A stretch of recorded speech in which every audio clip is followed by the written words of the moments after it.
Some loose boards laid upon the ties supporting the rails of the railway supplied a footing for him and his executioners, two private soldiers of the Federal Army, directed by a sergeant who in civil life may have been a deputy sheriff.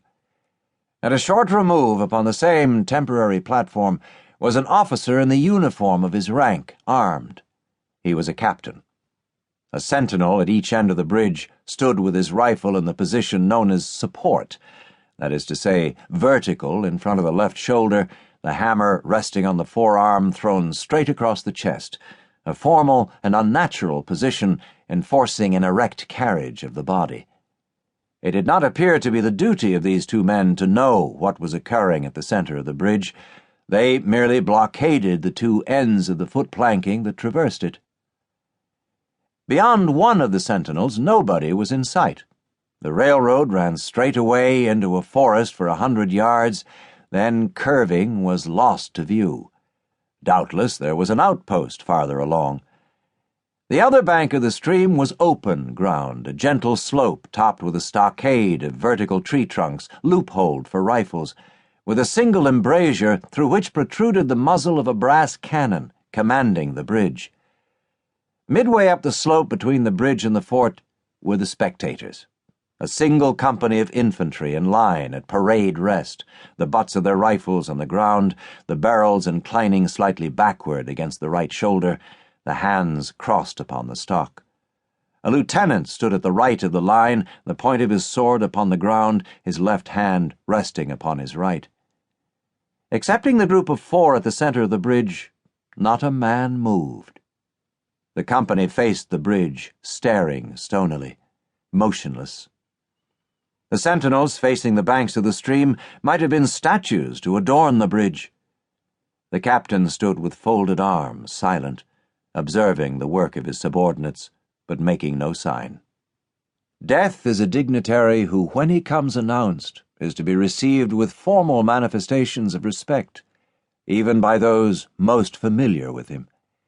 In the code of military etiquette, silence and fixity are forms of deference. The man who was engaged in being hanged was apparently about 35 years of age. He was a civilian, if one might judge from his habit, which was that of a planter. His features were good, a straight nose, firm mouth, broad forehead, from which his long, dark hair was combed straight back, falling behind his ears to the collar of his well-fitting frock coat.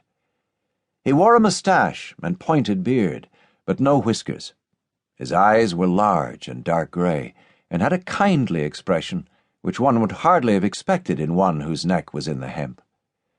Evidently this was no vulgar assassin. The liberal military code makes provision for hanging many kinds of persons, and gentlemen are not excluded. The preparations being complete, the two private soldiers stepped aside, and each drew away the plank upon which he had been standing.